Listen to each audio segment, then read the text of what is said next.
அன்புக்குரிய மாணவ செல்வங்கள் அனைவருக்கும் இனிதான வணக்கங்கள்.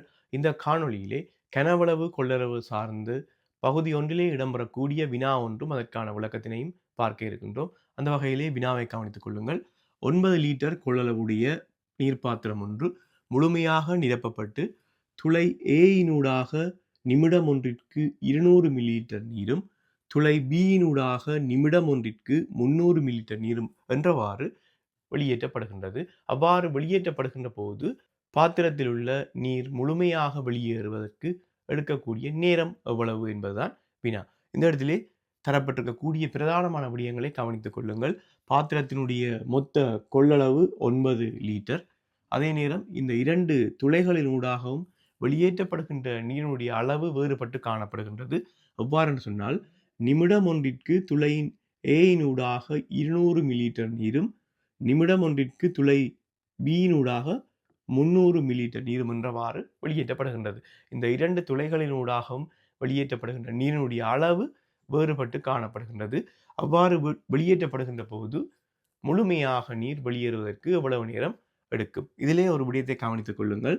இந்த துளை பியினுடைய இந்த பகுதி நன்றாக கவனித்துக் கொள்ளுங்கள். துளை பி இடப்பட்டிருக்கக்கூடிய இந்த பகுதி, இதற்கு கீழ்ப்பகுதியானது 4 லிட்டர் என்றவாறு உருப்படத்திலே தரப்பட்டிருக்கின்றது.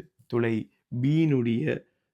பி இடப்பட்டிருக்கக்கூடிய இந்த பகுதிக்கு கீழ்ப்பகுதி 4 லிட்டர். எனவே பாத்திரமானது முழுமையாக 9 லிட்டர் என தரப்பட்டிருக்கின்றது. ஆகவே இங்கே குறிப்பிடப்பட்டிருக்கக்கூடிய இந்த பகுதி 4 லிட்டராக இருந்தால் இதனுடைய மேற்பகுதியானது 5 லிட்டராக காணப்படும். மேற்பகுதி 5 லிட்டராக காணப்படும் என்று சொன்னால், முழுமையாக பாத்திரத்தினுடைய மொத்த கொள்ளளவு 9 லிட்டர். அதிலிருந்து இந்த 4 லிட்டரை நாங்கள் எடுத்துக்கொண்டால் மீதமாக இருக்கின்ற 5 லிட்டர் இந்த பகுதிக்குரியதாக காணப்படும். இதனை முதலில் விளங்கிக் கொள்ள வேண்டும். அதற்கான காரணம், மேலே இருக்கக்கூடிய இந்த 5 லிட்டர் நீர், மேலே இருக்கக்கூடிய இந்த 4 லிட்டர் பகுதிக்கு மேலே இருக்கக்கூடிய இந்த பகுதி நீரானது, இந்த 5 லிட்டர் நீரானது வெளியேறுகின்ற போது 2 துளைகளினூடாகவும் வெளியேறும். நீரானது முழுமையாக நிரப்பப்பட்டு 2 துளைகளினூடாகவும் வெளியேற்றப்படுகின்ற போது இந்த துளை பியினுடைய இந்த பகுதி வரைக்கும் இருக்கக்கூடிய நீரானது 2 துளைகளினாலும் வெளியேறும். இதனை நீங்கள் நன்றாக விளங்கிக் கொள்ள வேண்டும். அதற்கான காரணம், இந்த பகுதி துளை பி வரையிலான இந்த பகுதி நீரானது 2 துளைகளினாலும் வெளியேறும். இந்த நீர்மட்டமானது இப்பகுதி வரையில் வரும் வரையில் 2 பகுதிகளுக்குள்ளாலும் நீர் வெளியேறிக்கொண்டே இருக்கும். நீர்மட்டமானது இந்த பகுதிக்குள் வந்த பிற்பாடு துளை பியினூடாக நீர் வெளியேறுவது முற்றாக நிறுத்தப்பட்டுவிடும். அதன் பின்னர் இருக்கக்கூடிய இந்த 4 லிட்டர் நீர், முழுமையாக துளை ஏயினூடாக மாத்திரமே வெளியேறும்.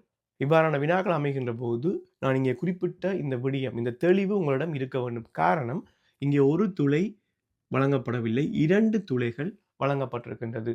ஒரு துளை வழங்கப்பட்டிருந்தால் மிக இலகுவாக செய்து கொள்ளக்கூடியதாக இருக்கும். இங்கே 2 துளைகள் வழங்கப்பட்டிருக்கின்றன. ஆகவே மேலே இருக்கக்கூடிய இந்த 5 லிட்டர் நீரானது 2 துளைகளினூடாகவும் வெளியேறிக்கொள்ளும். ஆனால் இந்த 4 லிட்டர் அளவுடைய இந்த 4 லிட்டர் நீரானது துளை ஏயினூடாக மாத்திரமே வெளியேறும். இதற்கான காரணத்தை நான் ஏற்கனவே குறிப்பிட்டு விட்டேன். எனவே இந்த வினாவிற்கான விடையை பார்ப்போம். முதலிலே மேலே இருக்கக்கூடிய இந்த 5 லிட்டர் நீரானது ஒவ்வொரு நிமிடமும் இந்த 2 துளைகளினூடாகவும் வெளியேறிக் கொண்டிருக்கும். அதே நேரம் துளை ஏயினூடாக 200 மில்லி லிட்டர், நன்றாக கவனித்துக் கொள்ளுங்கள், துளை ஏயினூடாக ஒரு நிமிடத்திற்கு 200 மில்லி லிட்டர் நீரும் துளை பியினூடாக ஒரு நிமிடத்திற்கு 300 மில்லி லிட்டர் நீரும் என்றவாறு நீர் வெளியேறும், ஒரே நேரத்தில் வெளியேறும். அவ்வாறு பார்க்கின்ற போது ஒரு நிமிடத்திற்கு மொத்தமாக 500 மில்லி லிட்டர் நீர் வெளியேறிக்கொள்ளும் இந்த 2 துளைகளினூடாகவும். ஒரு நிமிடத்திற்கு மொத்தமாக 500 மில்லி லிட்டர் நீர் வெளியேறிக்கொள்ளும் இந்த 2 துளைகளினூடாகவும்.